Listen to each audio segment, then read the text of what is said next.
Thank you very much. Thank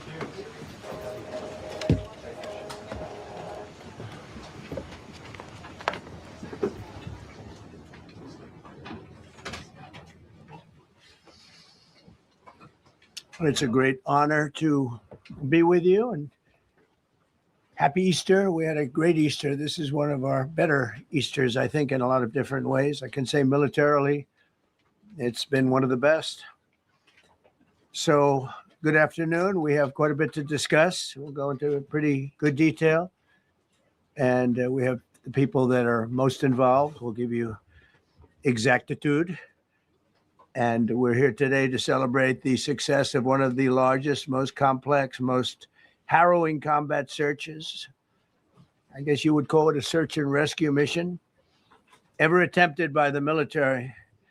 Generally, when planes are knocked down in war, especially when you're fighting a strong group, an evil group, you can't really do this because you send in 200 men to pick up one. And it's something that's usually not attempted as much as you want to attempt. And bad things happen to that one or two. And in this case, we did two, and might not have been attempted before, but we did. And we had great talent. We got a little luck too, I would say. And we were helped by a lot of people, a lot of great people. And it was an honor to be involved with it. It's very historic. This is a rescue that's very historic. It'll go down in the books. Late Thursday night, an American F-15 fighter jet went down deep inside enemy territory in Iran while participating in Operation Epic Fury, where we're doing unbelievably well, well at a level that nobody's ever seen before. The entire country can be taken out in one night, and that night might be tomorrow night. Both members of the crew ejected from the aircraft and landed alive. On Iranian soil, I immediately was asked to make a decision. I ordered the U.S. Armed Forces to do whatever was necessary to bring our brave warriors back home. A risky decision because we could have ended up with 100 dead as opposed to one or two. It's a hard decision to make. But in the United States military, we leave no American behind. We don't do it. Within hours, our armed forces deployed 21 military aircraft into hostile airspace, many flying at very low altitude, being shot by bullets. You bring rifles into play when you're going that low, but there are also certain advantages. And in broad daylight over Iran for 7 hours, at times facing very, very heavy enemy fire. We have a helicopter that's got a lot of bullets in it. It's amazing. We just realized how good those weapons are. Those our machines are. Nobody has the equipment that we have, and nobody has the military that we have. Not even close. We're the most powerful military anywhere in the world by far. The flight crews and warfighters aboard those aircraft took extraordinary risks to rescue their fellow service members.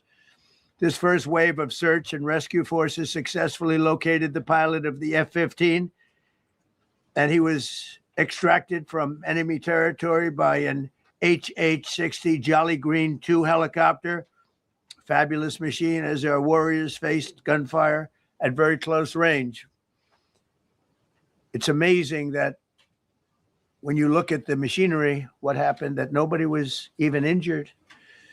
Meanwhile, the second crew member, a weapons system officer, highly respected colonel, had landed a significant distance away from the pilot. When you're going at those speeds, even if you go out 2 or 3 seconds later, it's miles and miles away because you're going fast. He was injured quite badly and stranded in an area teeming with terrorists from the Islamic Revolutionary Guard Corps rough group, as well as besieged militia and local authorities. Many, on top of everything else, they told the communities actually within inside of Iran, the people of Iran, they were given a tremendous incentive to find this pilot. Despite the peril, the officer followed his training and climbed into the treacherous mountain terrain and started climbing toward a higher altitude, something they were trained to do in order to evade capture. They want to always go as far away from the site of the shoot down. You want to go as far away because they all head right to that site. You want to be as far away as you can. And he was injured, and he was an amazing, amazing thing. He scaled cliff faces, bleeding rather profusely, treated his own wounds, and contacted American forces to transmit his location. They have a very sophisticated beeper type apparatus that is on them at all times. And when they go out on these missions, they make sure they have lots of battery space and they're in good shape. And this one worked really well, amazingly, saved his life. We immediately mobilized a massive operation to retrieve him from the mountain holdout. And he kept going higher and higher. The mountain kept getting rougher and rougher and really very, very hard to find. The second rescue mission involved 155 aircraft, including 4 bombers, 64 fighters, 48 refueling tankers, 13 rescue aircraft, and more. We were bringing them all over, and a lot of it was subterfuge. We wanted to have them think he was in a different location because they had a vast military force out there. Thousands of people were looking. So we wanted them to look in different areas. So we were scattered all over like we were right on top of them. We had 7 different locations where they thought, and they were very confused. They said, well, wait a minute, they've got groups here, they've got groups there. It's an amazing thing. I was listening to these great people, these great generals. General Raisin Kane was amazing, and Pete Hegseth was amazing. But I listened to the whole thing. It was pretty amazing. So they had all these different sites where everybody thought he was located. We think we have him over there because they have 9 planes circling a little area that's 25 miles down the coast. So in a breathtaking show of skill and precision, lethality and force, America's military descended on the area, the real area, engaged the enemy, rescued the stranded officer, destroyed all threats, and exited Iranian territory while taking no casualties of any kind. The heroic F-15 weapon system officer had evaded capture on the ground in Iran for almost 48 hours. That's a long time when you're in tough shape and when you're bleeding. It's a long time. When we left, as you probably know, we had 2 large planes, pretty old planes. It carried a lot. We needed a lot more equipment going in than coming out, obviously, because going in, we needed to be able to scale mountains. And we had a lot of equipment. But the sand was sandy, wet sand. So we thought there may be a problem taking off because of the weight of the plane. And then we also had all the men jumping back onto the planes. And they got pretty well bogged down. And we had a contingency plan, which was unbelievable, where lighter, faster aircraft came in and they took them out. We blew up the old planes. We blew them up to smithereens because we had equipment on the planes that frankly we'd like to take, but I don't think it was worthwhile spending another 4 hours there taking it off. So we didn't want anybody to have the best. We didn't want anybody examining our anti-aircraft and other equipment. So these were large planes that were old and pretty old, and we blew them up. And we had faster, lighter planes come in, and they were able to land on the sand. We needed the bigger planes because we had so much equipment that we needed. We took 3 helicopters over there, which were very strongly used and couldn't have lived without them. They did, and they performed unbelievably well. And if you'd see it, you wouldn't believe it. They came off the plane, and these guys had them. The rotors were off. They rebuilt these helicopters in less than 10 minutes. And that was one of the more amazing things. These are helicopters, small, unbelievably powerful, but small, very small, so it can get into certain areas. And they got them off the plane, and they rebuilt all 3 of them in a matter of I would say less than 10 minutes. It's pretty amazing what the genius of these people. Who would think that? You'd think it would take 5 days to build them. And in some companies, it would take 5 days and they wouldn't do it well. But they served us well. As Commander-in-Chief, I never forget the extraordinary risk taken by the warriors that we send into battle and the genius. I mean, think of it, having a contingency of 3 planes waiting because we think the sand is so bad that we probably won't be able to take off. And the planes really got bogged. This was not much of a runway. This was a farm, not a runway. It's a farm, but it did the trick. But to have a contingency as opposed to having to wait 2 days, can you imagine right in the middle? This was central. This was right, you would call it central casting if you were doing a movie for location. And probably the toughest area of Iran where we'd be sitting there. So these planes came in, those pilots came in so fast and so quick and got out of there. Everybody got aboard and just got 15-minute intervals. One load out, one load out, one load out. It happened. And we were watching and we said, that's amazing. It's in many ways, I was almost more impressed by the contingency that we had than the fact that, if we would have had a runway or decent soil, but it was an amazing thing. But we thank God for every single one of them and the talent. The genius is not even talent, it's genius. It's the whole ball game, every one of them. Now, if you look at what we did with Maduro, we went into a military compound, a massive, with thousands and thousands of soldiers, and within a matter of minutes, and he lived behind iron doors. There were steel doors, broke them down so quickly. And within almost minutes, he was in the back of these planes. It was a similar group. Incredible. We have incredibly talented people. And if the time comes, we move heaven and earth to bring them home safely. We're going to bring our people home safely. I want to thank every member of the U.S. Armed Forces involved in these historic operations. They really were historic. It's just not something that's done. And you'd understand it. Not that they don't want to do it, but when you're going into areas, when you look at these helicopters, when you look at the amount of bullets and everything else that they took, when you go into these areas, you don't come out like we came out. God was watching us. I tell you, well, it was the Easter. We were in the Easter territory, I guess, but God was watching us. Amazing. Because when you look at the machinery, they took damage. It tells you, first thing I said is, these are unbelievable machines, how they flew back and not even much of a problem. But these 2 extraordinary rescues, because it was 2, and as you probably know, we didn't talk about the first one for an hour. Then somebody leaked something, which we'll hopefully find that leaker. We're looking very hard to find that leaker, and talked about there's somebody missing. They basically said that we have one and there's somebody missing. Well, they didn't know there was somebody missing until this leaker gave the information. So whoever it was, we think we'll be able to find it out because we're going to go to the media company that released it, and we're going to say, national security, give it up or go to jail. And we know who, and you know who we're talking about, because some things you can't do. Because when they did that, all of a sudden, the entire country of Iran knew that there was a pilot that was somewhere on their land that was fighting for his life.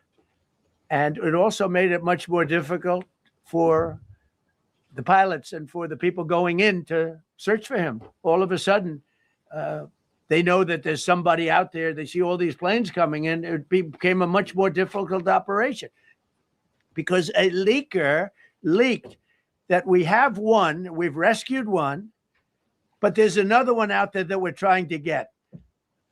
So actually, the country, Iran, put out a major notice, you all saw it, offering a very big award for anybody that captures the pilot. So in addition to a hostile, very talented, very good, very evil military, we had millions of people trying to get an award. So when you add that to it, but we have to find that leaker because that's a sick person. Probably didn't realize the extent of how bad it was. I can't imagine that the person did, but we're going to find out. It's national security and story.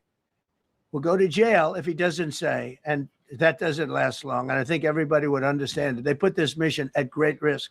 They put that man at great risk, and they put the hundreds of people that went in looking for him, because everyone now knows that we're going in. Over the past 37 days, America's armed forces have carried out more than 10,000 combat flights over Iran, unheard of, striking more than 13,000 targets. The F-15 we lost last week was the first manned aircraft downed by the enemy in this entire operation, with thousands and thousands of flights. They got lucky. It was a lucky hit. You know, eventually you get lucky. But we got lucky too, because we got both of them back. But it's a record that is unparalleled in the history of military air operations. Nobody's ever seen anything like it. It's such an honor to be involved with it. We were up late at night, and then we were waiting for those contingent planes to come in, and we said, come on, let's go, get in, because they're waiting out on this farm without a runway, with wet, crummy soil, sand, mostly sand, wet sand, and it eats planes alive. And we're waiting, and we're saying, I hope that one can land and take off. And they came in like magic. Boom, boom, boom, one after another. It was like genius. So impressed by that, because we were a little concerned. We said, boy, if they don't get in and get up fast, we're sitting in them. And that's called Iran Prime, right, General? That's where the whole bet is. And here we are sitting there waiting for a plane. But they came in so fast and so hard, and these guys knew exactly what to do. Let's go. Come on, get in. Let's go. Pwah. They came one right after another, not at the same time. They don't want to come at the same time. They had to come right after each other. They didn't have any room. There was barely any room to land. Tiny little patch of very wet earth and sand. So I'm so proud of the people that I have standing up here with me, and many others that worked. I mean, so many. Steve Witkoff's over here. He's doing fantastically. Jared Kushner. But the people that are here, the job they did is amazing. And I think I'm going to introduce the head of the CIA, and he is a man he's central casting, okay? If we cast a movie, he's going to play the head of the CIA. He's one of the few. John Ratcliffe, he did a phenomenal job that night. He did something that I don't know if you want to talk about it. If you want, you can. I'm not sure you're supposed to. I'm not going to talk about it. But the CIA was very responsible for finding this little speck. It's like they used an expression on one of the shows. A general was talking about, it's like finding a needle in a haystack, finding this pilot. And the CIA was unbelievable. And you may, if you can, you'll talk. It might be classified, in which case I'd have to put him in jail if he talks about it. And I don't want to put him in jail. He doesn't deserve that. So, John, do you want to say a few words? Thank you. Thank you, Mr. President. It's a privilege to be here with you today to share what we can about this exceptional mission and to recognize the ingenuity and bravery of those who executed it, as well as the leadership and resolve of the president who ordered it. One thing that has been clear to me in this role is that the flawless military operations that the Department of War is known for are hostage to flawless intelligence. We saw that in the skies over Iran in Operation Midnight Hammer last summer. We witnessed it in Venezuela during Operation Absolute Resolve. We've seen it against the cartels in the Western Hemisphere, and we're seeing it every day in Operation Epic Fury, including this mission to rescue an aviator buried deep behind enemy lines. Because it is the unique tradition of the U.S. Armed Forces that we leave no man or woman behind, this was a no-fail mission. That was the spirit in which the president put us to work, and we were determined not to let him down or our airmen down. As an agency, the CIA possesses unique capabilities that only the president can deploy. Some of these capabilities fall under covert action authorities. And because covert means exactly that, I'm not going to be able to tell you everything that you want to know. At the president's direction, we deployed both human assets and exquisite technologies that no other intelligence service in the world possesses to a daunting challenge comparable to hunting for a single grain of sand in the middle of a desert. This was also a race against the clock, as it was critical that we locate the downed aviator as quickly as possible, while at the same time keeping our enemies misdirected. For that reason, in addition to the human and technical assets deployed by the president to find our airmen, CIA executed a deception campaign to confuse the Iranians who were desperately hunting for our airmen. On Saturday morning, we achieved our primary objective by finding and providing confirmation that one of America's best and bravest was alive and concealed in a mountain crevice, still invisible to the enemy, but not to the CIA. That confirmation was relayed by Secretary Hegseth to the president, and the operation quickly moved to the execution phase. Following the successful exfiltration on Saturday night, our intelligence reflects that the Iranians were embarrassed and ultimately humiliated by the success of this audacious rescue mission. When the president asked me to lead the CIA, he made it clear: get back to basics, no politics, no agendas, tackle the hardest problems, and execute the toughest missions. This president is about results. And now that's what his CIA is about too. The professionals at the agency and at the Department of War deserve immense credit for their flawless execution during this daring mission. Their skill, creativity, and courage are unmatched on the battlefield wherever they step. But none of that matters. And all of that is wasted without a president with the political courage to put them into action.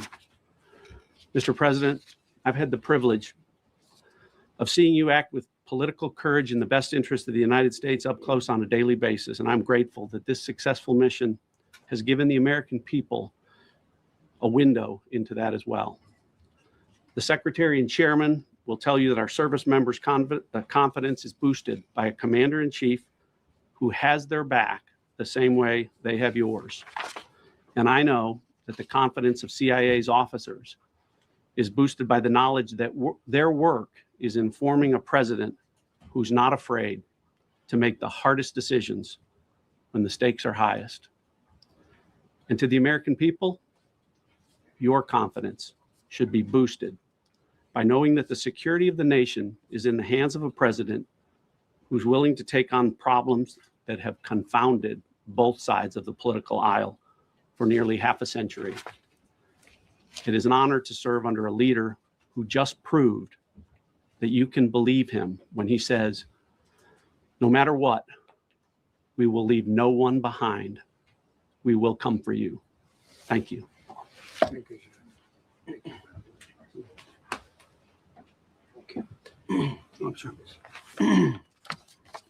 Well, John, thank you for the collaboration of the CIA as well. Incredible and ongoing partnership. Ladies and gentlemen, fellow Americans, and especially the brave warriors in our armed forces, over this Easter weekend, the United States military has once again proved why we possess the greatest fighting force the world has ever known. In two extraordinary combat search and rescue operations deep inside enemy territory in Iran, our warriors executed missions of breathtaking skill, courage, and precision. When our warriors are unleashed, as this president has allowed them to be, they are unstoppable. When American airmen were down behind enemy lines, our forces and our president did not hesitate. Special operators supported by elite air crews and intelligence professionals moved swiftly and decisively into treacherous mountain terrain under the constant threat of Iranian forces closing in.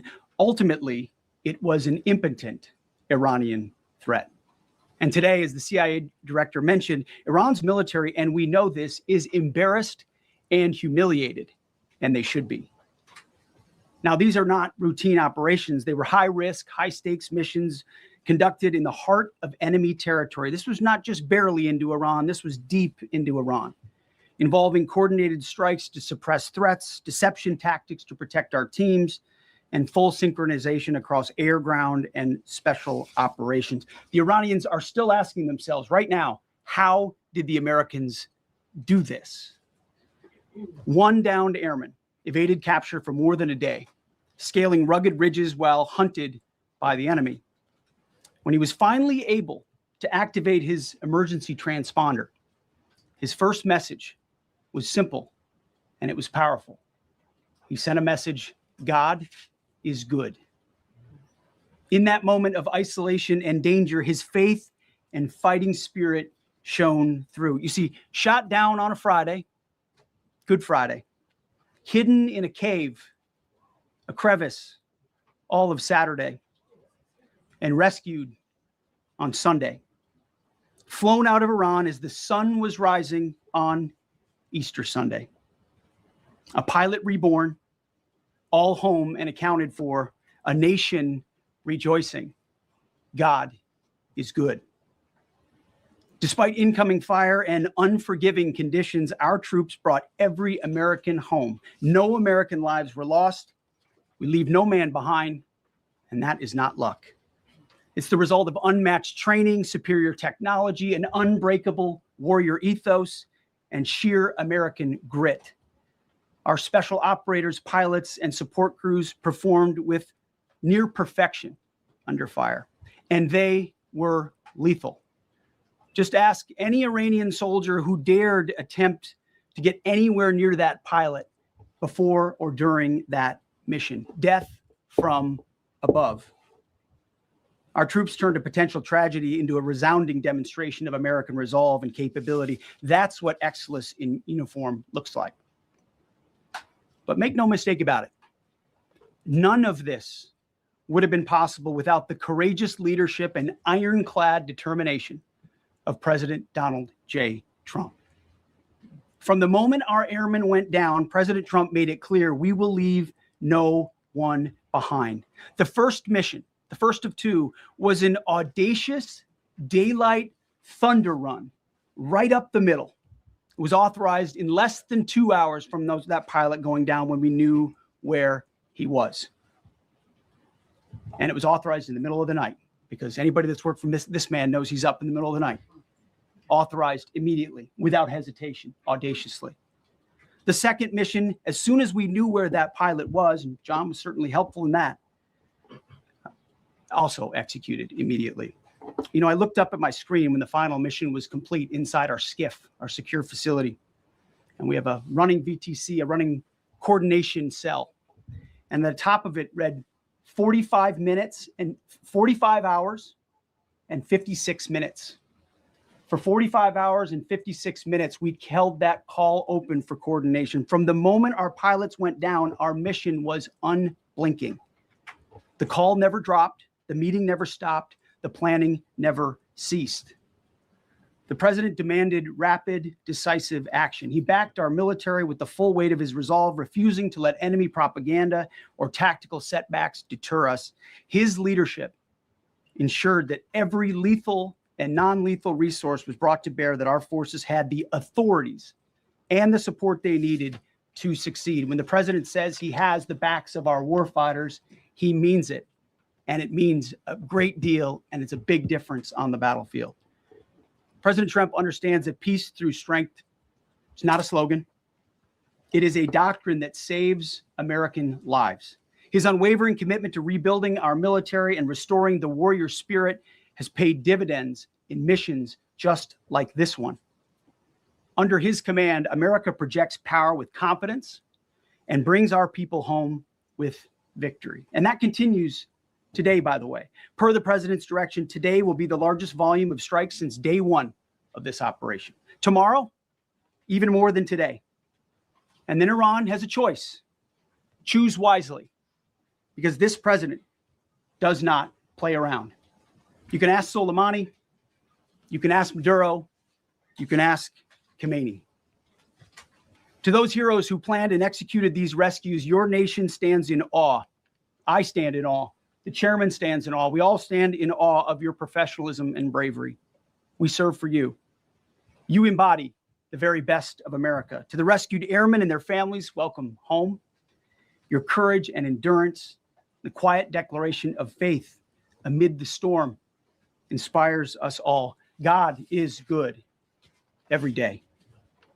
And to our adversaries watching from Tehran, let this be a clear message. The United States military will go anywhere at any time to protect our own and complete the mission.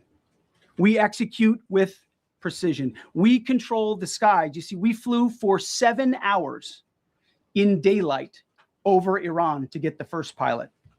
And we flew 7 hours in the middle of the night to get the second. And Iran did nothing about it. We fight with honor. And under President Trump's leadership, we win.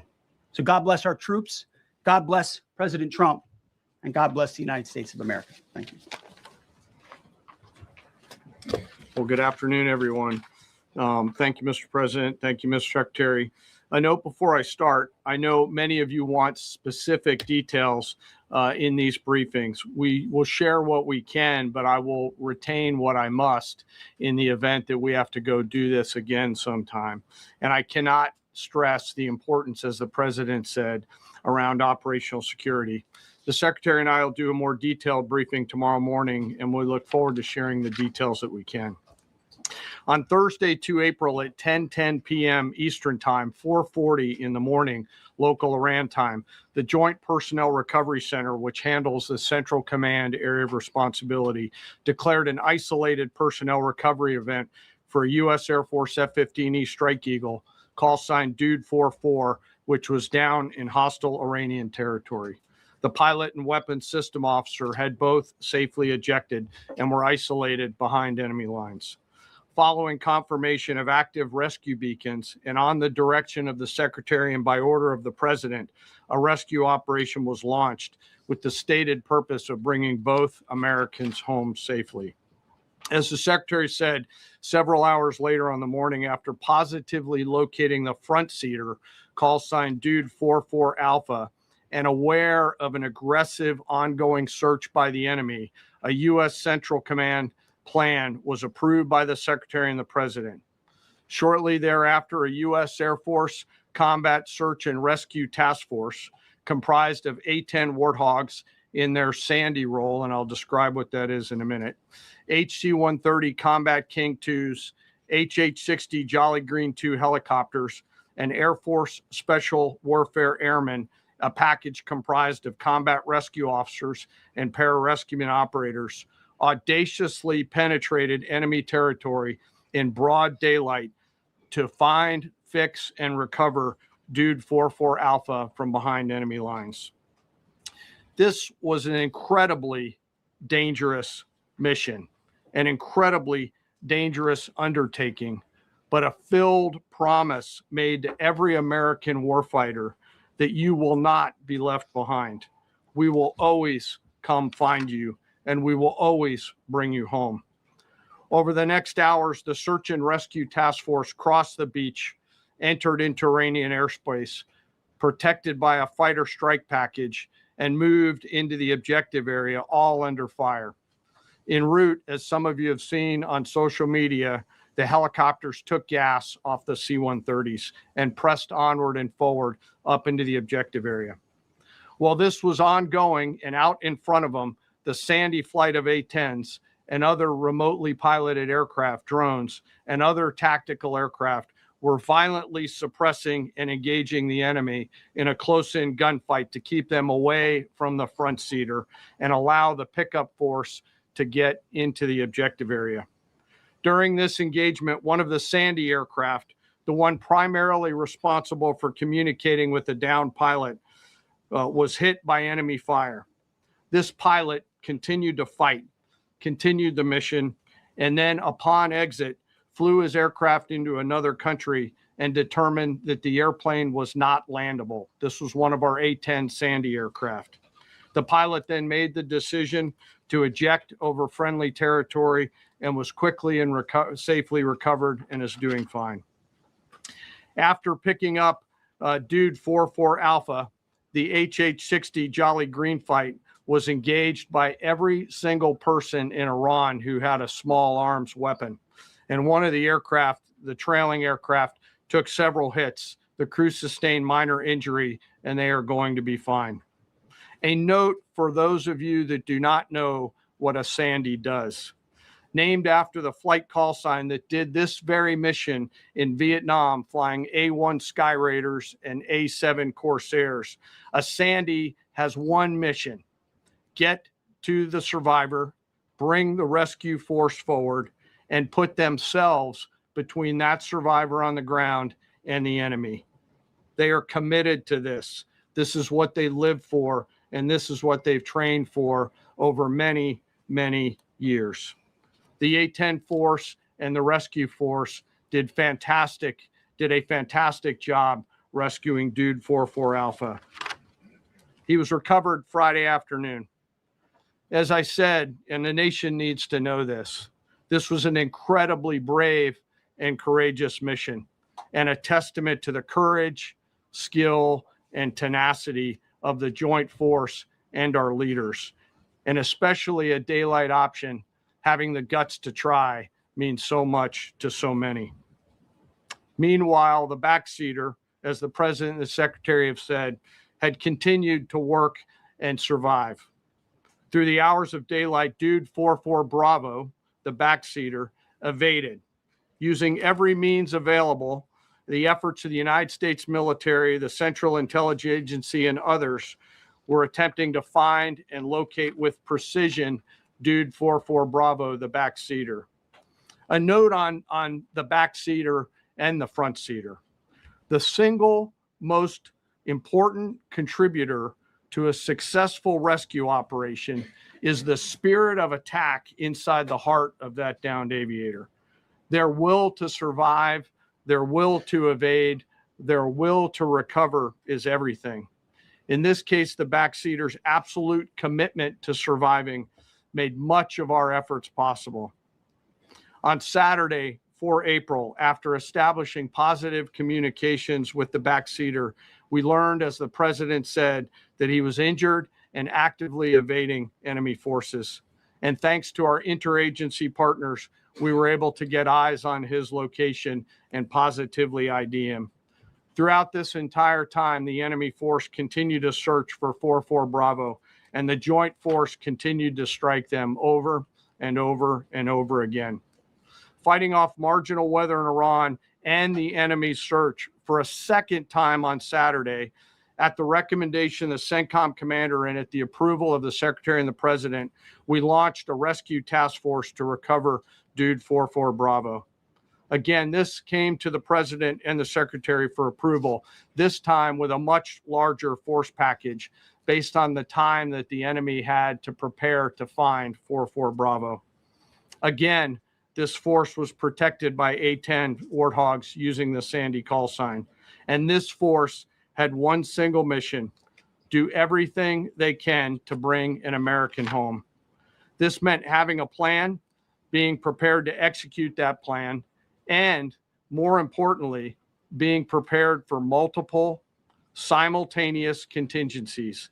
And because of this force's professionalism, grit, and determination, fight off two enemies at the same time: the enemy searching for 44 Bravo and contingencies, which anyone who has done these types of missions knows we run into every single time. The force fought off both of those enemies incredibly well. During the period of darkness on Saturday, and as the secretary said, into Easter Sunday and into the daylight, the force fought its way in and rescued Dude 44 Bravo. They were protected overhead by an air armada, including tactical drones, strike aircraft, and others. The force fought through multiple simultaneous contingencies, something no other nation, no other military can do, and safely returned Dude 44 Bravo, the backseater, home, and all other Americans home as well. At midnight 12 local Eastern time, Easter Sunday, more than 50 hours after the start of this operation, the joint personnel Recovery Center declared Dude 44 Bravo, both the front and back seater, returned to friendly territory. The courage demonstrated by both the pilot and the weapons system officer while isolated and them invading the enemy cannot be overstated. Their grit and warfighting tenacity is a direct result of the absolute trust they have in our rescue forces, their training, and their will to survive and return. They always knew that we would be ordered to go get them, and they always knew that we would be coming to get them. These two operations reflect our nation's most sacred obligation to our military service members. We leave no one behind, bless you. It also perfectly captures the first truth of our special operations forces, that people are more important than hardware. That is the standard we live by, and the rescue forces that execute these missions operate under a clear motto: these things we do that others may live. Their actions were a direct embodiment of that commitment to others, and I could not be more proud of each and every one of them today. As the Secretary said to our enemies, this operation serves as a clear reminder of the capability and will of America's joint force. The United States of America will recover our warfighters anywhere in the world, under any conditions, when we want to. We will always bring overwhelming skill and firepower. To every member of the joint force, our interagency partners, the leadership at CENTCOM, and our leaders at the department and above, thank you. I'm proud of each and every one of you and thankful to our deployed forces and their families. And lastly, and most importantly, to Dude 44, welcome home. Job well done. Thank you.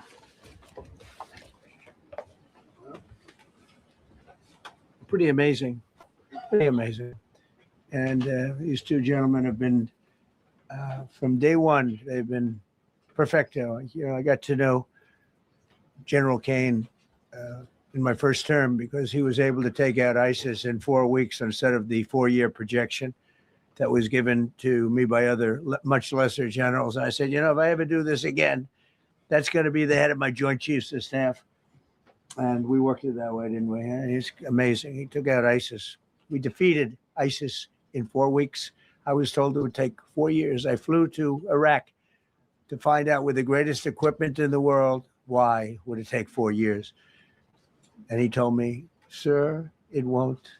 It'll take 4 weeks and you'll have time left over. And that's exactly what happened. So he's great. And Pete, all I can say is that he was treated very unfairly. And now those same people that treated him unfairly, that fought against him, they called me up saying, what a great choice he was. They said, well, what happened during his nomination? What happened to you?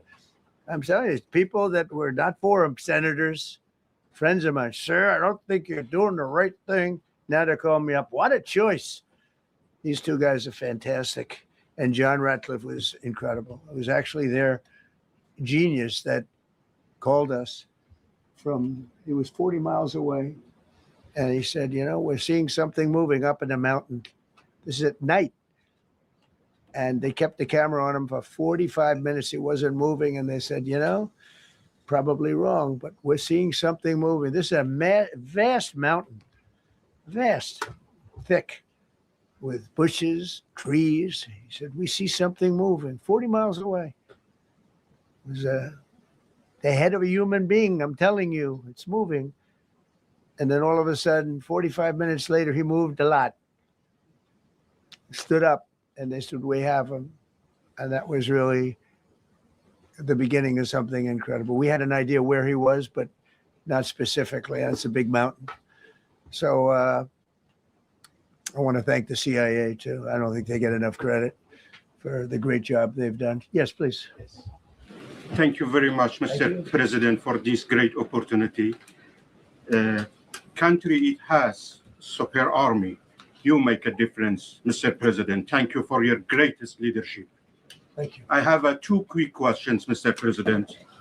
What was your reaction when you learned that Kurdistan region had resumed exporting oil to the international market with your support as United States of America? Well, I expected that. We've gotten along with the Kurds for a long time, so I expected that. Another question, what would be your reaction if the Iranian people rise up against their regime during a ceasefire, Mr. President? Well, they should do it, but again, the consequences are great. I mean, they were told if you protest, you will be shot immediately. You saw what happened to the young wrestler. He was a great champion, by the way. He was a great wrestler, one of the top in the world. And he and his two friends were hung. And all they did was say a little bit about liberty. They wanted liberty, and they were violently executed. But the number is up to probably 45,000 people were killed. So, when somebody stays in a house, when they know if they walk out of the house to protest, they'll be immediately shot and killed. And they issued that, that was publicly issued. It's not a secret. That's why so many people say, oh, well, why are you doing this way? We can't let Iran have a nuclear weapon. We got regime change. We do. We're dealing with a much different regime than before. We're dealing with different people. They're smarter. I think they're sharper and far less radical. We have regime change, but we didn't do this for regime change. We did it for the fact, and my view is very simple. I saw somebody said, oh, he doesn't have a plan. I have the best plan of all, but I'm not going to tell you what my plan is. They want me to say, here's my plan. We're going to attack at 9:47 in the morning, and then we're going to do this, and then we're going to, and if you don't do that, they say, I have a plan. These people know what the plan is. Everybody here knows what the plan is, but it's very unfair to say, because I don't mind being insulted. I've been insulted for many years by the fake news, but you can't. It's so bad for the people that are so pro-use, so two great, and John Ratcliffe, three unbelievable people. They have a plan. Every single thing has been thought out by all of us. But I can't reveal the plan to the media. So, but we're just thrilled by the success of this operation. Yes, please. Thank you, Mr. President. You've said Iranians would be mad if you stopped these attacks, but why would they want you to blow up their infrastructure, to cut off their power? Wouldn't that be punishing Iranians for the actions of the regime? They would be willing to, and it's suffering. They would be willing to suffer that in order to have freedom.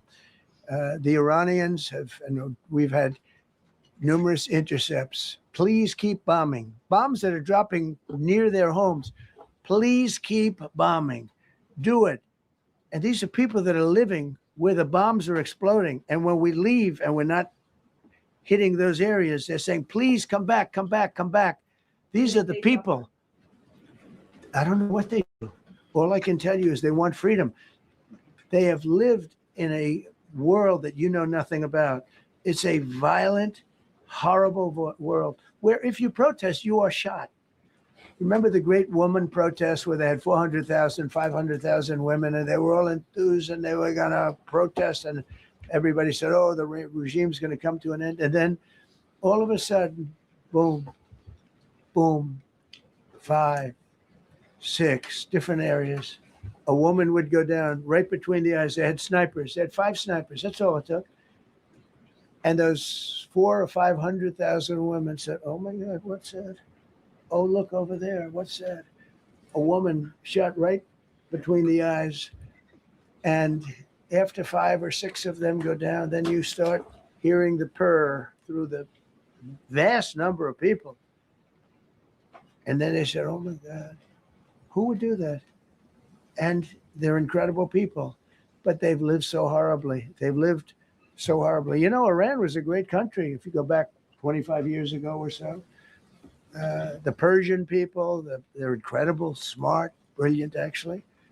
And I know so many. I know coming from New York, originally, I know so many people from Iran. They're incredible people, incredible energy, and very, very brilliant people. But when you're standing in a group and protesting, and you have a woman, in the case of the woman, remember the Great Woman March, everybody was saying, oh, this is the end of the country. And then snipers selectively picked. Every single one was shot right between the eyes from a long distance. They were on top of buildings. Nobody even knew where they were. Where are they coming from? This wasn't like a machine gun, which is also very bad. They've done that too. They did that recently. This was snipers sitting on the top of buildings, aiming and hitting women. And when they see people go down, and all of a sudden there's a riot in the reverse direction, and they never came out again. And a lot of the news doesn't talk about that. They talk about, oh, women's rights. You want to see women's rights? You're not going to see it there.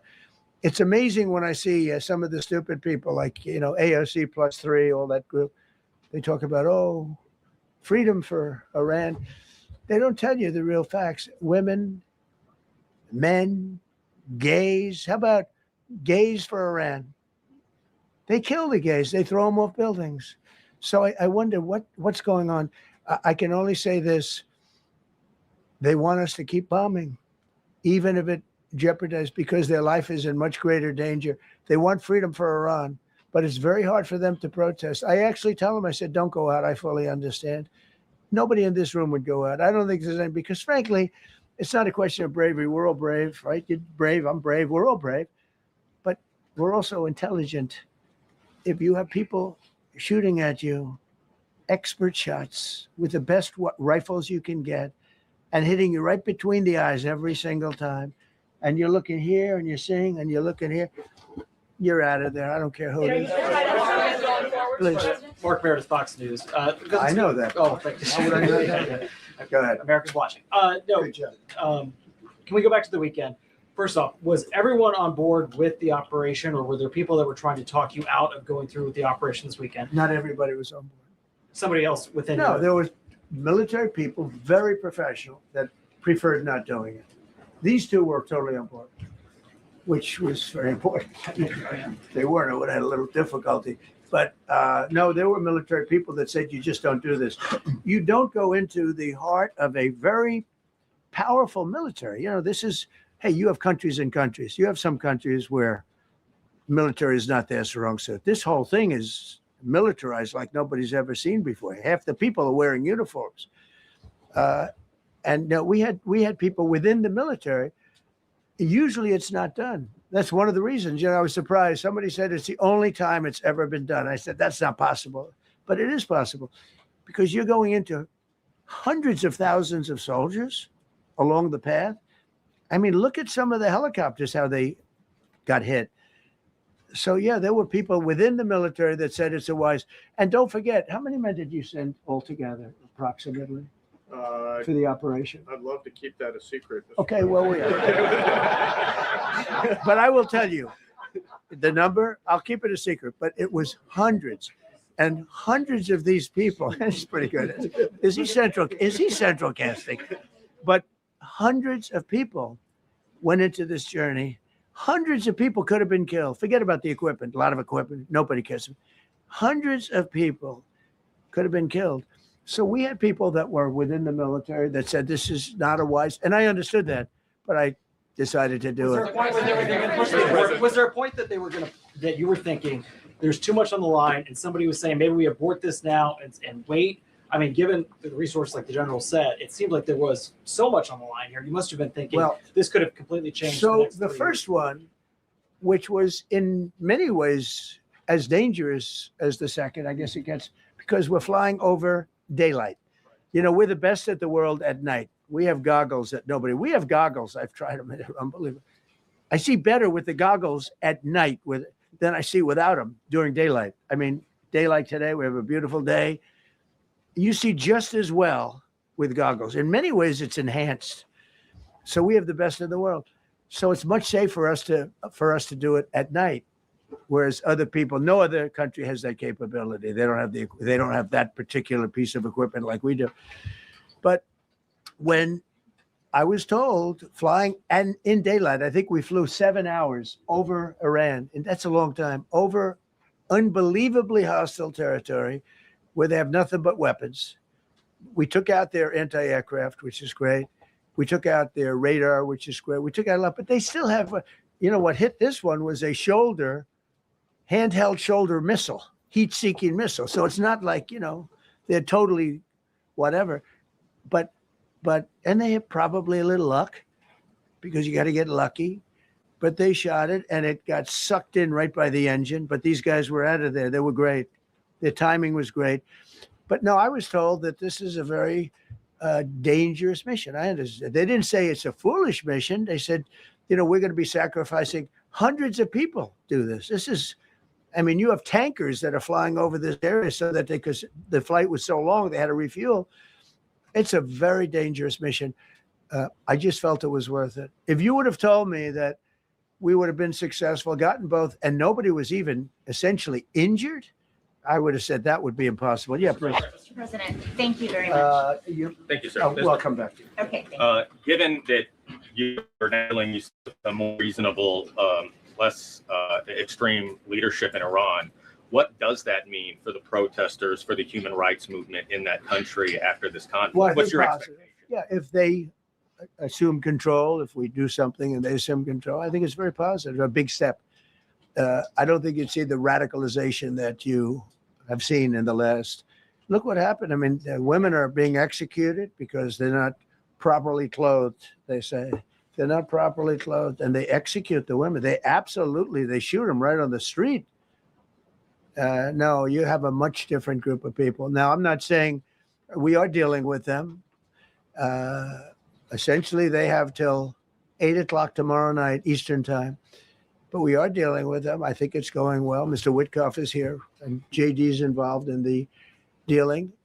Mr. Witkoff is sitting right here, and I think it's going fine, but we'll have to see. You have to understand, we've been dealing with these people for 47 years. I'm standing here with a much more powerful Iran as of a month ago, not anymore. Right now, they are decapitated. But I'm standing here a month ago with a much more powerful Iran than it was at any point during 47 years. This should have been handled by 7 presidents, a lot of presidents. And those presidents are saying now, every one of them to their friends, we should have done this a long time ago. So it's not something I like doing. It's very dangerous. And we're getting them at the height of their strength. If I didn't terminate the Barack Hussein Obama Iran nuclear deal, they would have had don't forget, that was a path to a nuclear weapon. Remember this. He chose Iran over Israel, pure and simple.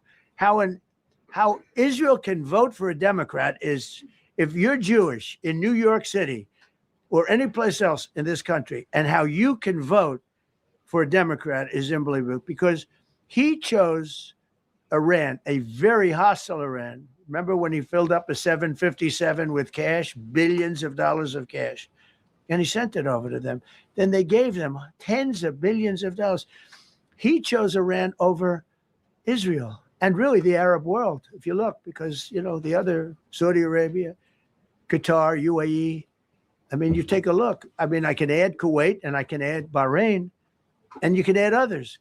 He chose such an unlikely candidate.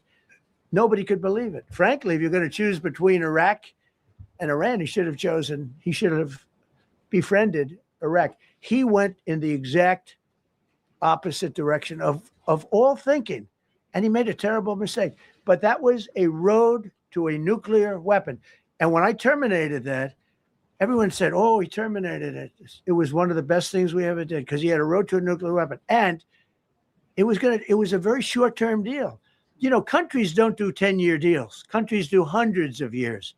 You don't do 10 years. For a country, this isn't, you're a landlord, you're renting a store on a certain street, and you give somebody a 5-year or 10-year lease. This is a country. It was a short-term deal. It was ready to expire. I terminated it before it expired. Took a lot of heat, and it was one of the best things I ever did because he would have had a nuclear weapon. Then he would have had another nuclear weapon. Had those beautiful B-2 bombers not gone in 8 months ago and obliterated that site. And by the way, the word is obliteration. CNN said, well, maybe it wasn't complete. It was so complete that they still haven't been able to get it. It was obliteration. But if we didn't hit them, that was a courageous decision too, because we had all those planes flying in at night with very little cover, unbelievable stealth planes, and they were able to do their job. If we didn't do that, Iran would have had a nuclear weapon at a high level, either one of those two instances. And if they did, in my opinion, I told this to Bibi Netanyahu yesterday, Israel would have been extinguished. Large portions of the Middle East would have been extinguished, whether it's Saudi Arabia, Qatar, UAE, or others. And you saw that with thousands of missiles raining down upon them. They didn't think they were going to be hit. They thought they'd be watching us fight. And all of a sudden, UAE got hit by 1,500 missiles. He would have taken them out also. And they were powerful. If I didn't come along and terminate the Obama deal, which was terrible, the Iran nuclear deal was a road to a nuclear weapon, a big one, unlimited, legally. I terminated it without even much thought. It was so easy. I terminated that. And then the B-2 bombers. And I did one other thing. I had killed Qasem Soleimani, who was an evil genius. And the reason I did it, I heard he was going to knock out 5 of our military bases. And had he lived, I believe we would be fighting perhaps a different Iran right now, because he's never been replaced, you know. And I did one other, but this one was not picked up. Osama bin Laden. If you read my book, I said you got to take him out 1 year before the World Trade Center came down. So I wish you'd read the book. But you, as a president, to be a good president, I believe you have to have good instincts. And a lot of this is instinct. Yeah, please. Thank you so much for taking my question, Mr. President. Yeah, go ahead, President, last week you suggested that Europe should take the lead on reopening the Strait of Hormuz.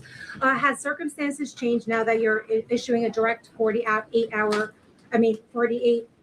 ultimatum? And secondly, would a new ceasefire include Israel, or would it just be between Iran I can't and the talk about US? ceasefire, but I can tell you that we have a active, willing participant on the other side.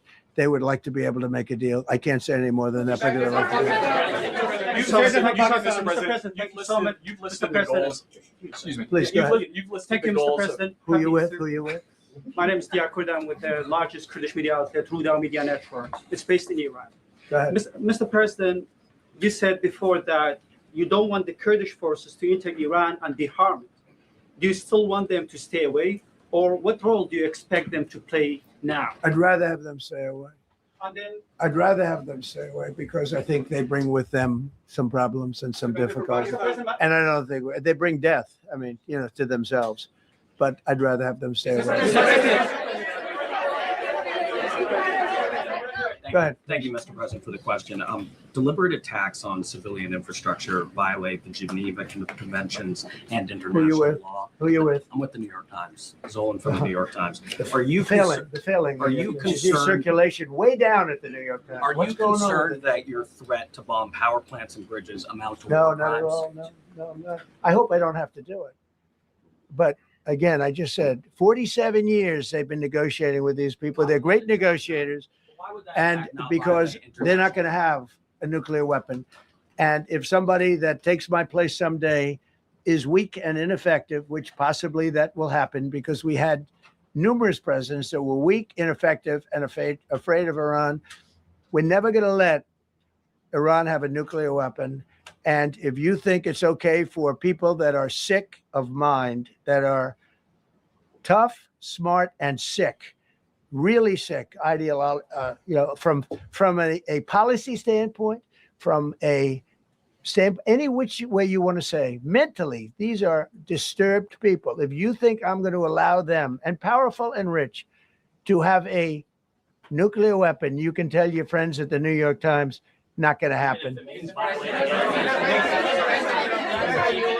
violating international law. Quiet. You no longer have credibility at the New York Times because the New York Times said, oh, Trump won't win the election, and I won in a landslide. I won every swing state. New York Times said, oh, Trump won't win the election. New York Times has no credibility. The credibility they have is it used to be all the news that's fit to print. The old gray lady, it was great, but they're running on past fumes, and you can't keep doing that. You have to be able to give the correct news. And people like you, who I know, are fake. You're fake. Go ahead, please.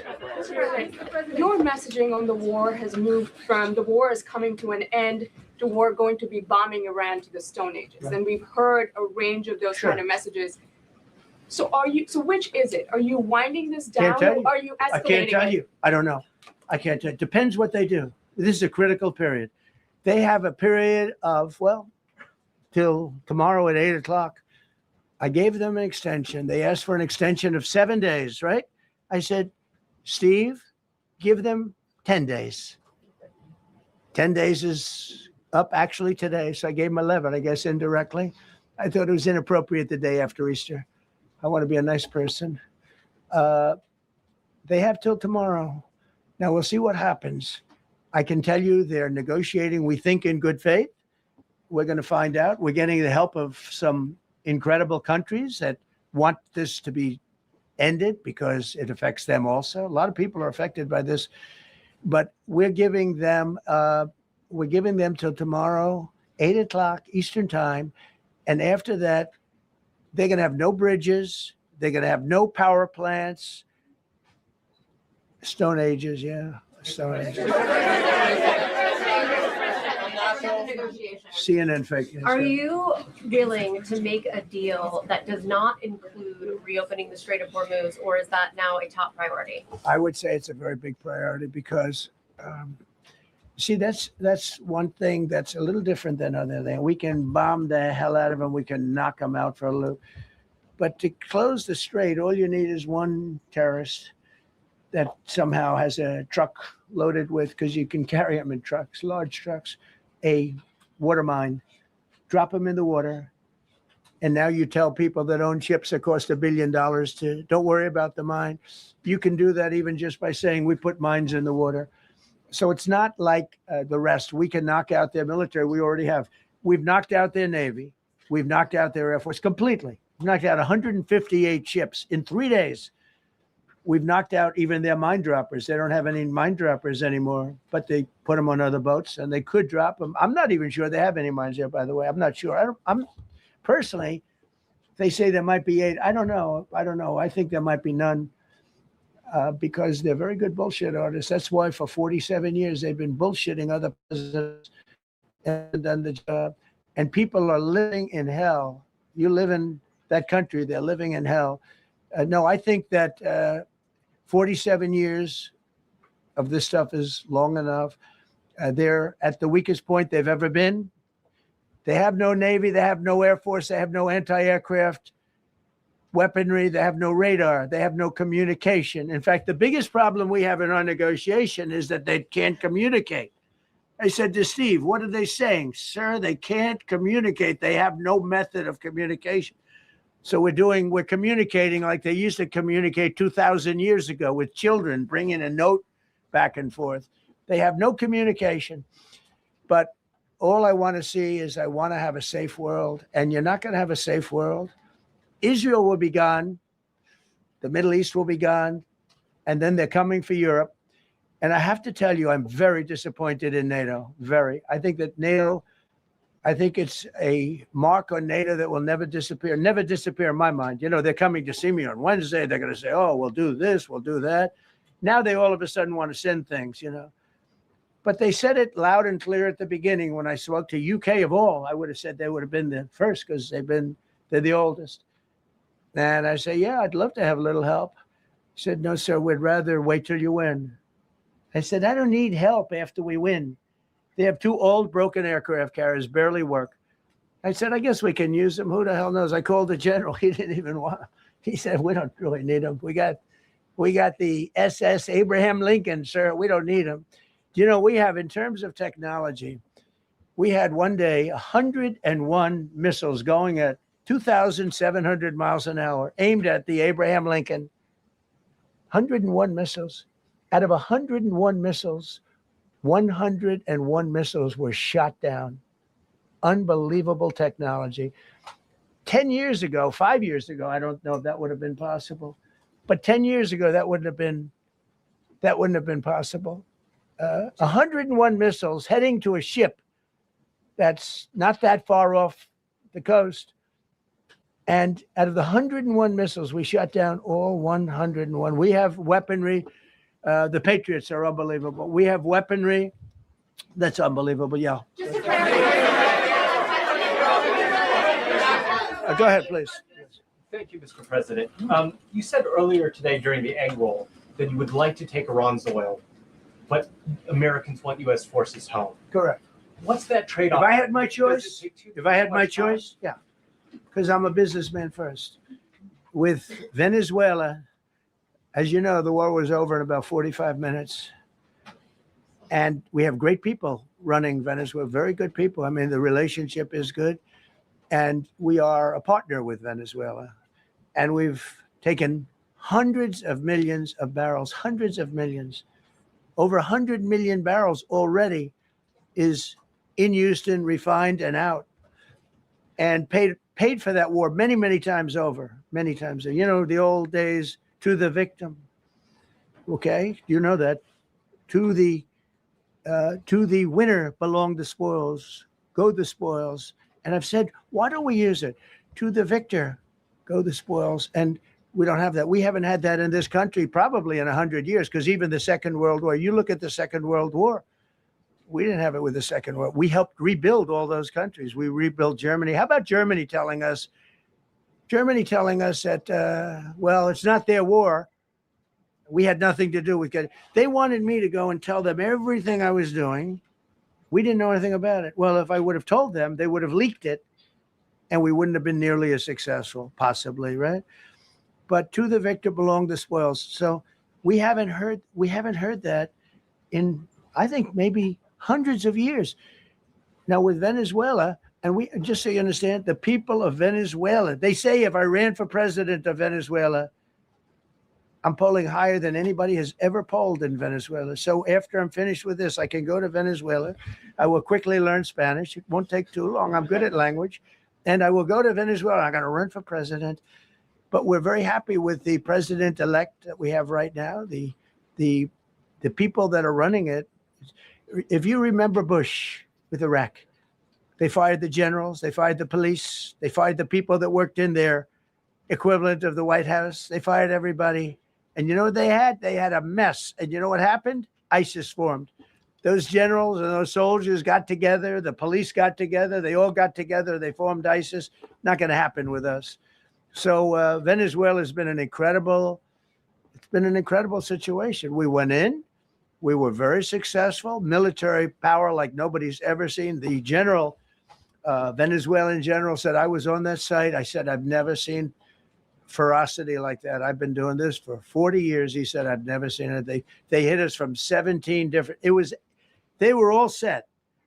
They saw that big, beautiful aircraft carrier, the Ford in that case, and planes were pouring off it at 1 o'clock in the morning.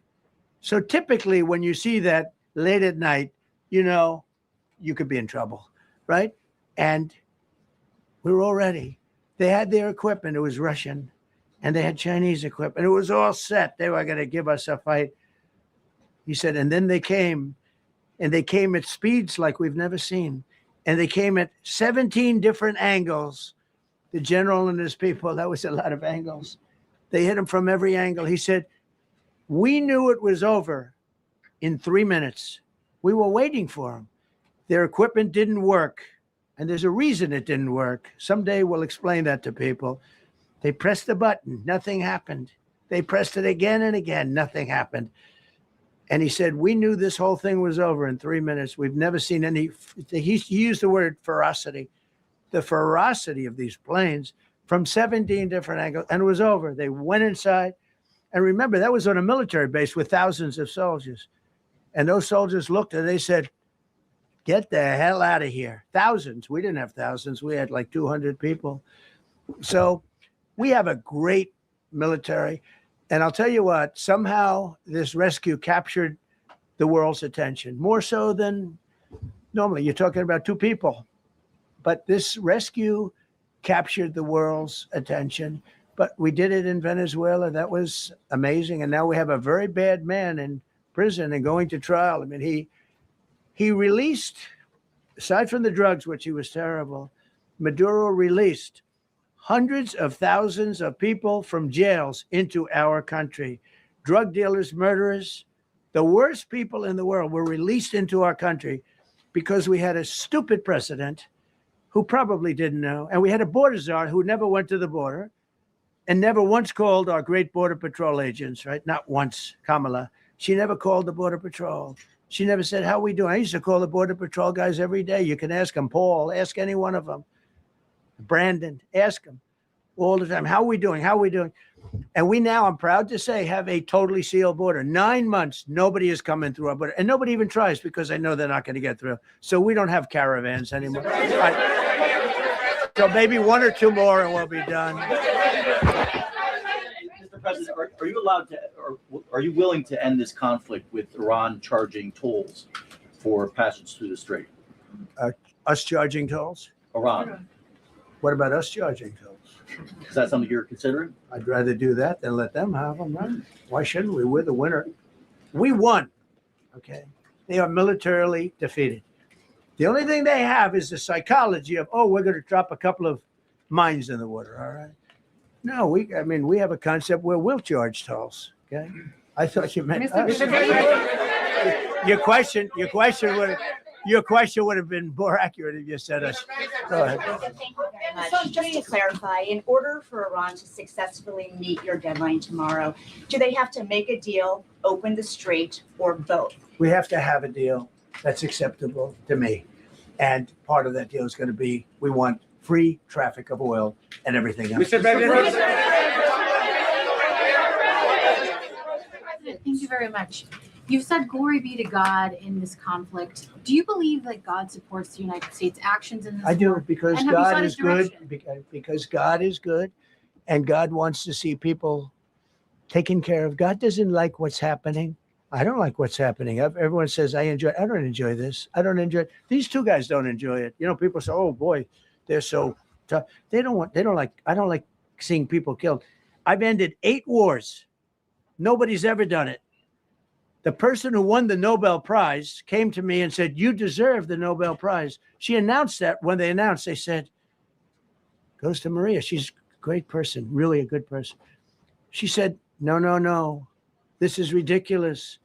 They gave me the Nobel Prize. President Trump ended 8 wars. I could go over every one of them, including India and Pakistan, where the Prime Minister of Pakistan said, President Trump saved from 30 to 50 million lives. That makes me much happier than what we're doing right now. That makes me much happier. We have 1 more to end, by the way. Okay. President, you called yesterday in your Truth Social, you called the Iranians crazy bastards. True. What is your response to critics who say that? I don't care. What is your critics who say that it is your mental health that should perhaps be examined as this war continues? I haven't heard that. But if that's the case, you're going to have more people like me, because our country was being ripped off on trade, on everything for many years until I came along. So if that's the case, you're going to have more people. Dasha, go ahead. Dasha, go. You said that very little is off limits in Iran as far as targeting, Yeah. including power plants, bridges, you've mentioned those. Very little is off limits. Are there certain kinds of civilian targets, though? I'm thinking schools I don't want to or tell you that. hospitals that you I don't want would to say tell you is that. off- We have a plan, because of the power of our military, where every bridge in Iran will be decimated by 12 o'clock tomorrow night, where every power plant in Iran will be out of business, burning, exploding, and never to be used again. I mean, complete demolition by 12 o'clock. And it'll happen over a period of 4 hours if we wanted to. We don't want that to happen. We may even get involved with helping them rebuild their nation. And you know what? If that's the case, the last thing we want to do is start with power plants, which are among the most expensive thing, and bridges. You saw the bridge went. We were very close to a deal. And then I got a call from Mr. Witkoff, Mr. Kushner, and JD saying, I think they're breaking the deal. I said, tell them that's okay. Don't worry about it. But tell them to look out their window and watch. And within 45 minutes, I gave the order to knock out the biggest bridge. I gave the order, knock out the biggest bridge in, I believe, the Middle East, but the biggest bridge in Iran. And within 10 minutes after I gave that order, that bridge was over. So do I want to do that? No. Do I want to destroy their infrastructure? No. It will take them 100 years to rebuild. Right now, if we left today, it would take them 20 years to rebuild their country, and it would never be as good as it was. And the only way they're going to be able to rebuild their country is to utilize the genius of the United States of America. On NATO, you voiced your displeasure with NATO in the past. Is there a danger to the U.S. not being the de facto of the leader of the alliance, and then other powers within the alliance then getting the decision making when it comes to wars and nuclear weapons? No, it's not a danger. Look, we went to NATO. I didn't ask very strongly. I just said, hey, if you want to help, great. No, we will not help. I said, that's all right. You don't want to help? Because I've always said NATO's a paper tiger. See, NATO is a paper tiger. Putin's not afraid of NATO. Putin's afraid of us, very afraid of us. And he's explained it to me a lot of times. I got to know him very well. I know him very well. NATO's a paper tiger. NATO is us. And when we needed them, we didn't need them, by the way. We didn't need them, obviously, because they haven't helped at all. Just the opposite. They've actually gone out of their way not to help. They didn't even want to give us landing strips. Think of it. And it's not just NATO. You know who else didn't help us? South Korea didn't help us. You know who else didn't help us? Australia didn't help us. You know who else didn't help us? Japan. We've got 50,000 soldiers in Japan to protect them from North Korea. We have 45,000 soldiers in South Korea to protect us from Kim Jong-un, who I get along with very well, as you know. Do you notice he said very nice things about me? He used to call Joe Biden a mentally retarded person, okay? So don't tell me about your stuff. Joe Biden, he said he's a mentally retarded person. He was so nasty to Joe, and it was terrible. But to me, he likes Trump. And do you notice how nice things are with North Korea? It's very nice. But we have 45,000 people, soldiers, in harm's way, and right next to Kim Jong-un with a lot of nuclear weapons, 45, which should have never happened. If a certain president, I'm not going to mention this president because I happen to like him, believe it or not, but if a certain president did his job, Kim Jong-un would not have nuclear weapons right now. But they were all afraid to do their job properly. But just to conclude and just to finish, Japan didn't help us, Australia didn't help us, South Korea didn't help us, and then you get to NATO, NATO didn't help us. There were some countries that did. Now, countries that have been good, now you could also say they're got to be a little bit more involved because they're in the territory, but Saudi Arabia has been excellent, Qatar has been excellent, UAE has been excellent, Bahrain, Kuwait. I mean, Kuwait did shoot down 3 of our planes. The only planes really that we lost with friendly fire, they call it. I call it unfriendly fire. They unfortunately didn't know how to use our great Patriots. The pilot said, what kind of a missile's coming at us? Patriot. Boom, they got out because they know a Patriot never misses. So they had beautiful Patriots. There were planes heading in their direction. Unfortunately, they decided to shoot those planes. They were our planes. So, no, NATO is a paper tiger. Now, he's coming to see me on Wednesday, as you know. He's a wonderful guy. Secretary General is great. And Mark Rutte, he's a great person, but he's got, and you know, it all began with, if you want to know the truth, Greenland. We want Greenland. They don't want to give it to us. And I said, bye-bye. Okay, thank you very much, everybody. Thank you.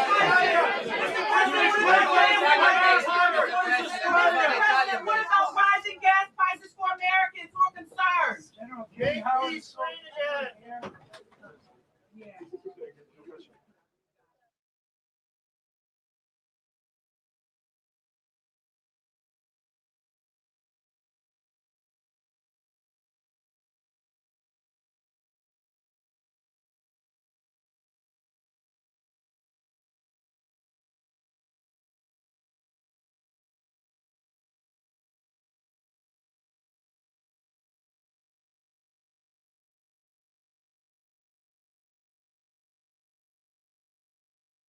Well, thank you very much. We have a big signing right now, and we have a tremendous industry where we're leading by a lot.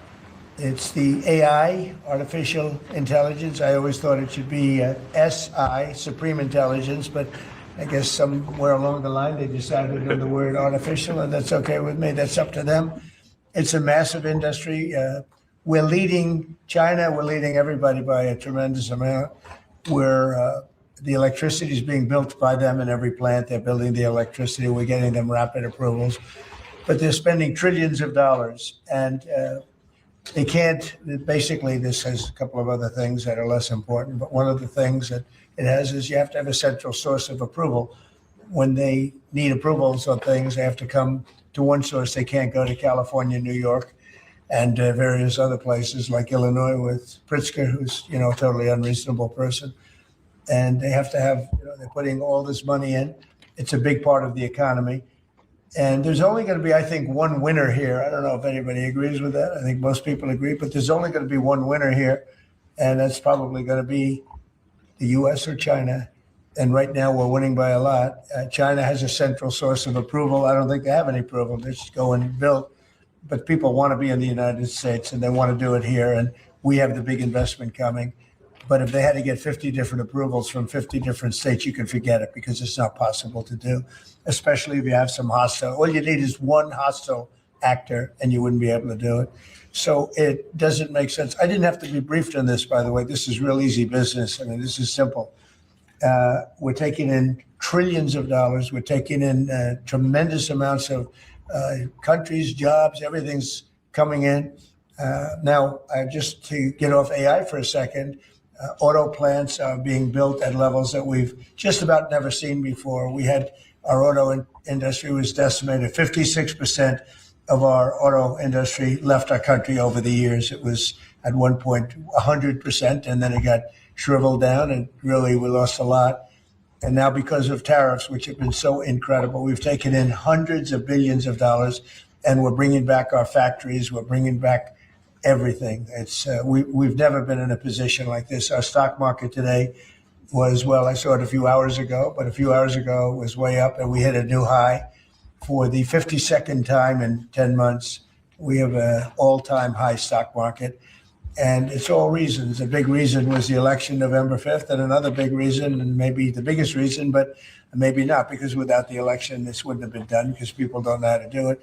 The second reason is the tariffs. We're charging countries that were really hurting us badly, were really decimating us. Hence, we have 38 trillion in debt, which will start paying off pretty soon with the tariff money coming in. But countries that were really decimating us use tariffs against us. Now we're using tariffs. All we want is fair. All we want is national security. It's given us great national security. I settled 8 wars, and numerous of them was because of trade and because of tariffs. So we're very happy with that. But this is about something a little bit different. We want to have one central source of approval, and we have, I think, great Republican support. I think we probably have Democrat support too, because it's common sense. I mean, you can't go to every time you make a change, and it could be a very reasonable change. You still won't get it approved if you have to go to 50 states. So this centralizes it, and it's something which the people behind me, the very distinguished people, but Tim Cook just left of Apple and spoke to all of the big companies, great companies, and they won't be able to do this. This will not be successful unless they have one source of approval or disapproval, frankly. You could have disapproval too, but it's got to be.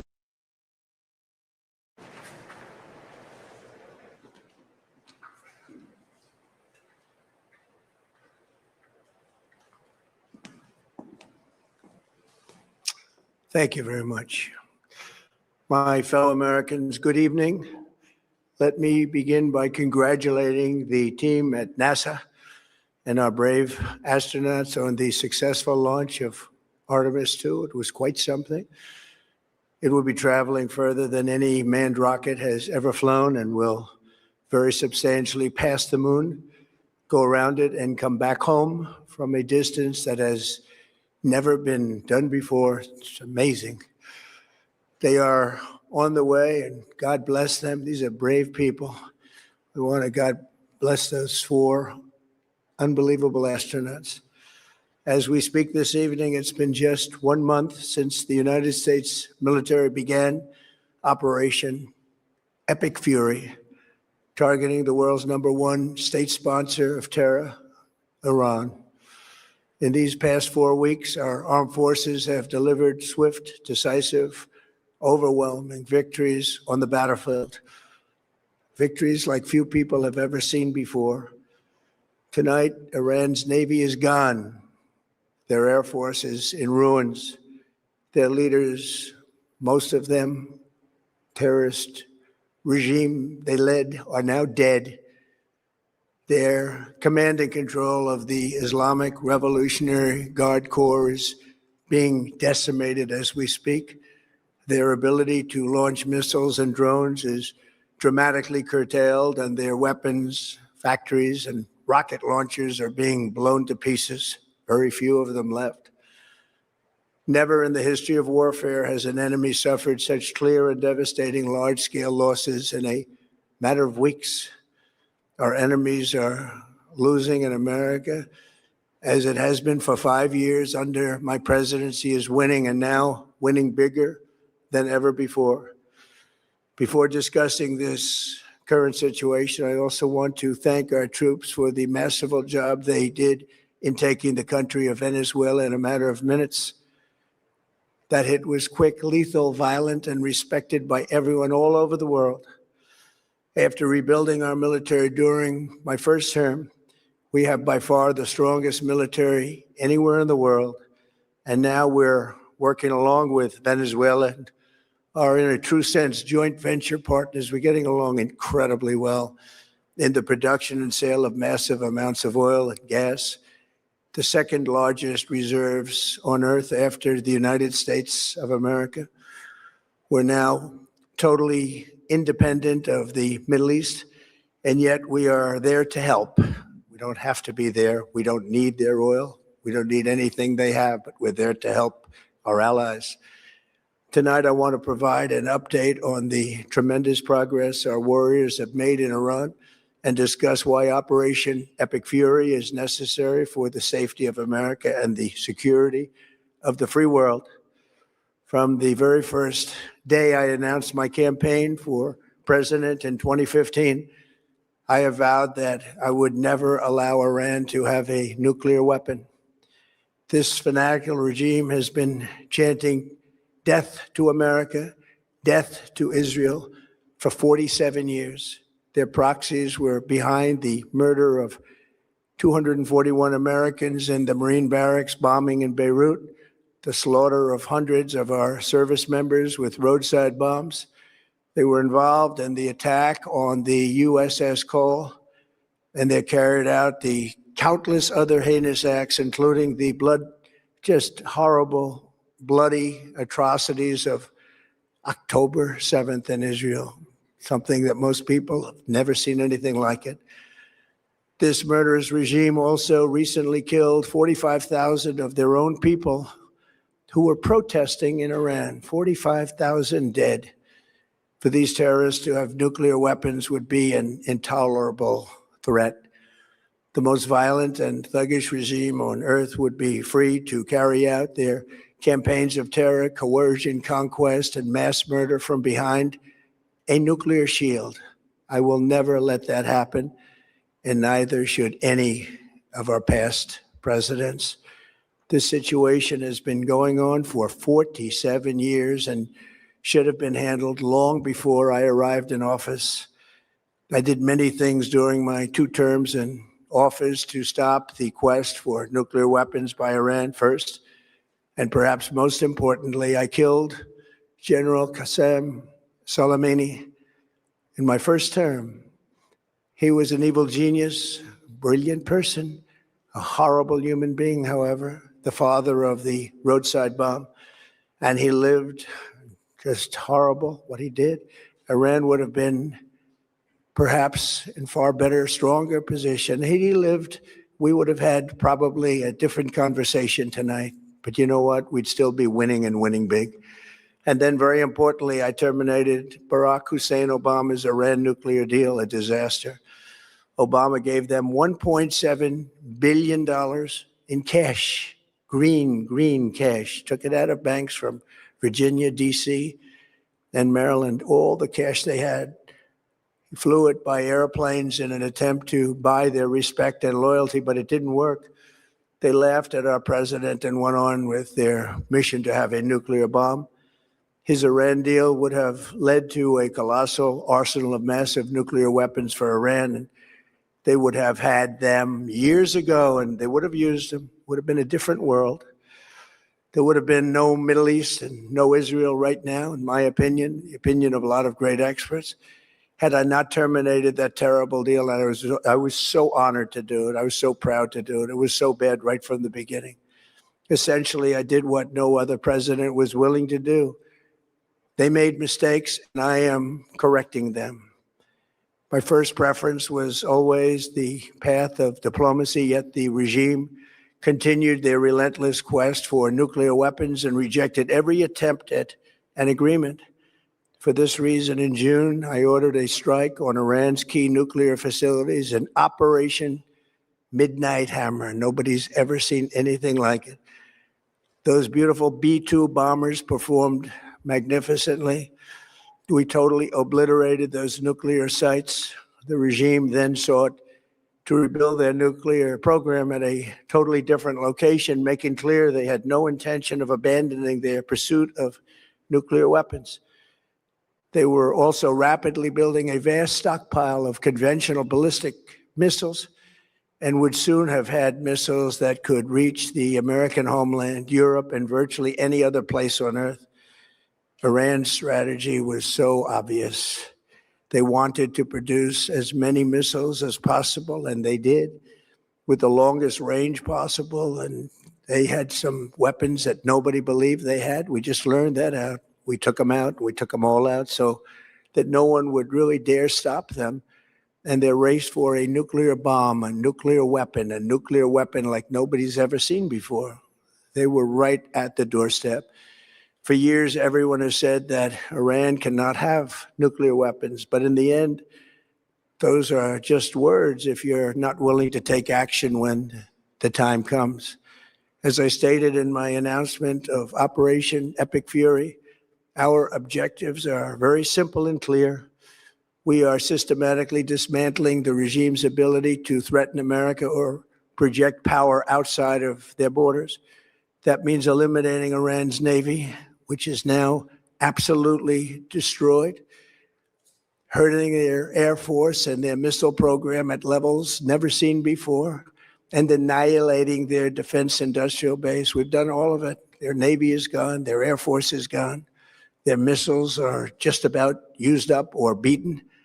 Taken together, these actions will cripple Iran military, crush their ability to support terrorist proxies, and deny them the ability to build a nuclear bomb.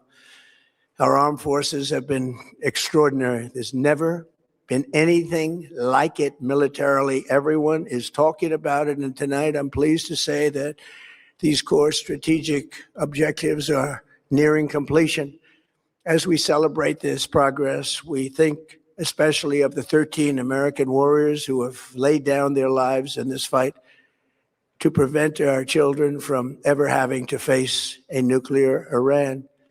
Twice this past month, I've traveled to Dover Air Force Base, and it's been something. I wanted to be with those heroes as they return to American soil, and I was with them and their families, their parents, their wives, their husbands.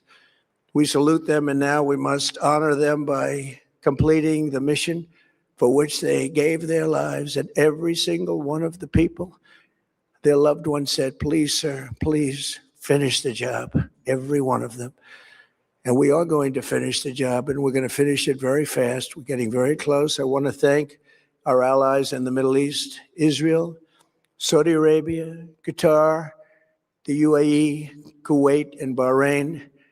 They've been great, and we will not let them get hurt or fail in any way, shape, or form. Many Americans have been concerned to see the recent rise in gasoline prices here at home. This short-term increase has been entirely the result of the Iranian regime launching deranged terror attacks against commercial oil tankers in neighboring countries that have nothing to do with the conflict. This is yet more proof that Iran can never be trusted with nuclear weapons. They will use them, and they will use them quickly. It would lead to decades of extortion, economic pain, and instability worse than we can ever imagine. The United States has never been better prepared economically to confront this threat. You all know that. We built the strongest economy in history. We're going through it right now, the strongest in history. In 1 year, we've taken a dead and crippled country. I hate to say that, but we were a dead and crippled country after the last administration and made it the hottest country anywhere in the world by far, with no inflation, record-setting investments coming into the United States, over $18 trillion, and the highest stock market ever, with 53 all-time record highs in just 1 year.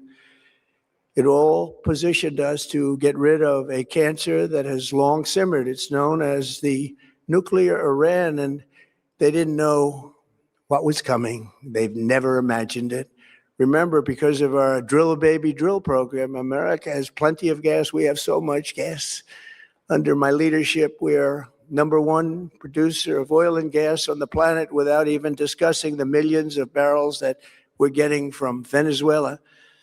Because of the Trump administration's policies, we produce more oil and gas than Saudi Arabia and Russia combined. Think of that, Saudi Arabia and Russia combined. And that number will soon be substantially higher than that. There's no country like us anywhere in the world, and we're in great shape for the future. The United States imports almost no oil through the Hormuz Strait and won't be taking any in the future. We don't need it. We haven't needed it, and we don't need it.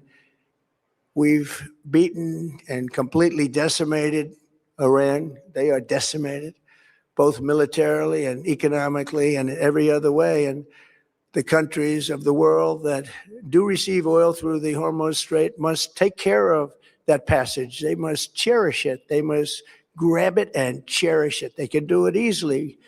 We will be helpful, but they should take the lead in protecting the oil that they so desperately depend on. So to those countries that can't get fuel, many of which refuse to get involved in the decapitation of Iran, we had to do it ourselves. I have a suggestion. #1, buy oil from the United States of America. We have plenty. We have so much. And #2, build up some delayed courage. Should have done it before. Should have done it with us, as we asked. Go to the Strait and just take it, protect it, use it for yourselves. Iran has been essentially decimated. The hard part is done, so it should be easy. And in any event, when this conflict is over, the Strait will open up naturally. It'll just open up naturally. They're going to want to be able to sell oil because that's all they have to try and rebuild. It will resume the flowing, and the gas prices will rapidly come back down. Stock prices will rapidly go back up. They haven't come down very much, frankly. They came down a little bit, but they've had some very good days over the last couple of days. We've done actually much better than I thought, but we had to take that little journey to Iran to get rid of this horrible threat. With our historic tax cuts, where people are just now talking about receiving larger refunds than they ever thought possible, they are getting so much more money than they thought. That's from the great big beautiful bill. Our economy is strong and improving by the day, and it will soon be roaring back like never before. It will top the levels that it was a month ago. I've made clear from the beginning of Operation Epic Fury that we will continue until our objectives are fully achieved. Thanks to the progress we've made, I can say tonight that we are on track to complete all of America's military objectives shortly, very shortly. We're going to hit them extremely hard over the next 2 to 3 weeks.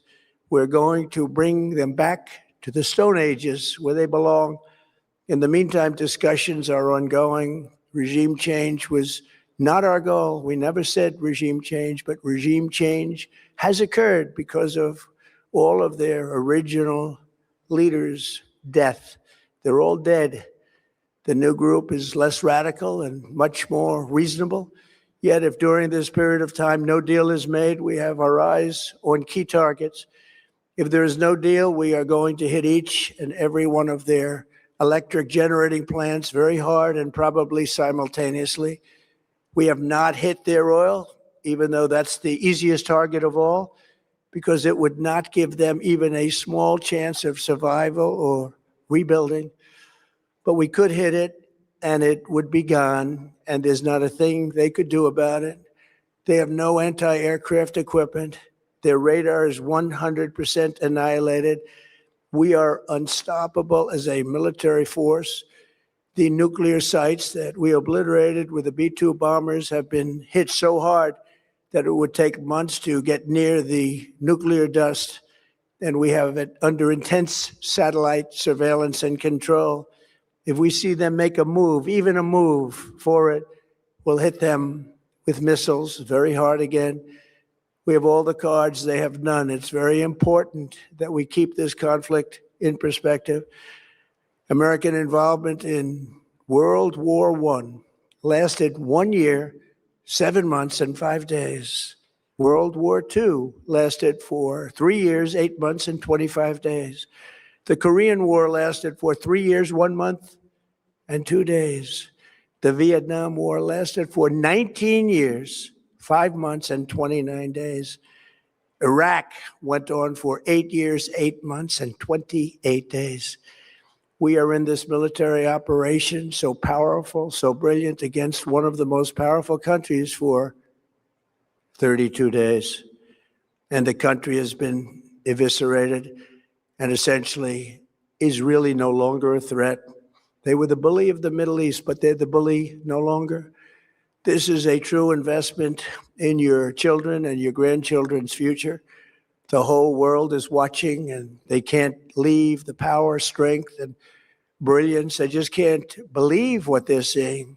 They leave it to your imagination, but they can't believe what they're seeing, the brilliance of the United States military. Tonight, every American can look forward to a day when we are finally free from the wickedness of Iranian aggression and the specter of nuclear blackmail. Because of the actions we have taken, we are on the cusp of ending Iran's sinister threat to America and the world. And I'll tell you, the world is watching. And when we do, when it's all over, the United States will be safer, stronger, more prosperous, and greater than it has ever been before. May God bless the men and women of the United States Armed Forces, and may God bless the United States of America. Thank you very much, and good night.